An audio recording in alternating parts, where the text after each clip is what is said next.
Ukraine extended its hold on recently recaptured territory on Monday as troops marched farther east into the areas abandoned by Russia, paving the way for a potential assault on occupation forces in the Donbas region.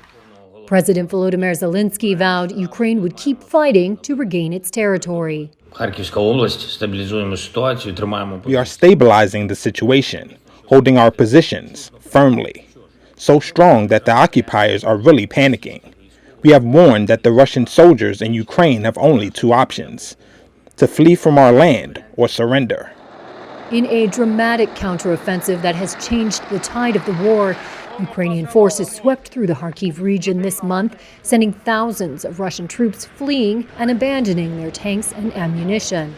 The Ukrainian advance has slowed in recent days, but Zelensky said their forces were consolidating and preparing for further offenses.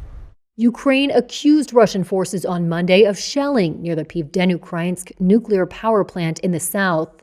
Zelensky released video footage of the explosion.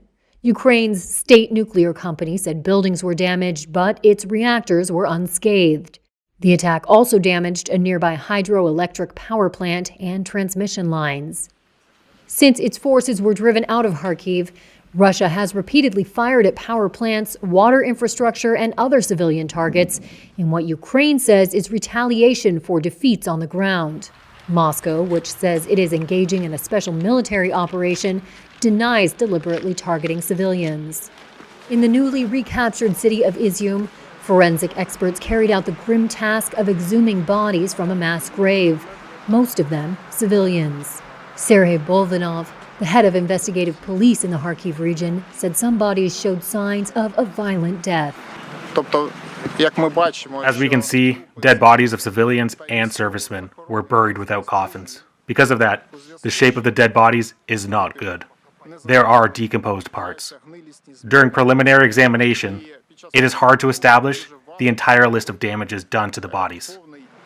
Zelensky has said some 450 bodies are believed to have been buried at the site in a forest on the outskirts of town. The Kremlin on Monday rejected allegations that Russian forces had committed war crimes in Ukraine's Kharkiv province, saying it was a lie.